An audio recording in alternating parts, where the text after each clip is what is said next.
بسم الله الرحمن الرحيم والفجر وليال عشر والشفع والوتر والليل إذا يسر هل في ذلك قسم لذي حجر ألم تر كيف فعل ربك بعاد إرم ذات العماد التي لم يخلق مثلها في البلاد وثمود الذين جابوا الصخر بالواد وفرعون ذي الأوتاد الذين طغوا في البلاد فأكثروا فيها الفساد فصب عليهم ربك سوط عذاب إن ربك لبالمرصاد فأما الإنسان إذا ما ابتلاه ربه فأكرمه ونعمه فيقول ربي أكرمن وأما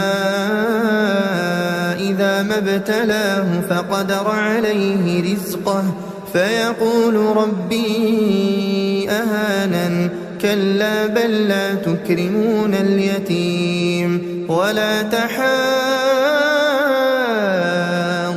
على طعام المسكين وتأكلون التراث أكلا لما وتحبون المال حبا جما كلا إذا دكت الأرض دكا دكا وجاء ربك والملك صفا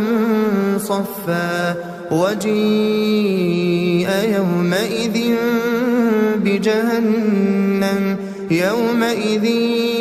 يتذكر الإنسان وأنى له الذكرى يقول يا ليتني قدمت لحياتي فيومئذ لا يعذب عذابه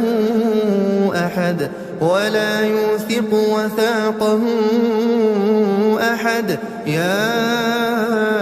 أيتها النفس المطمئنة ارجعي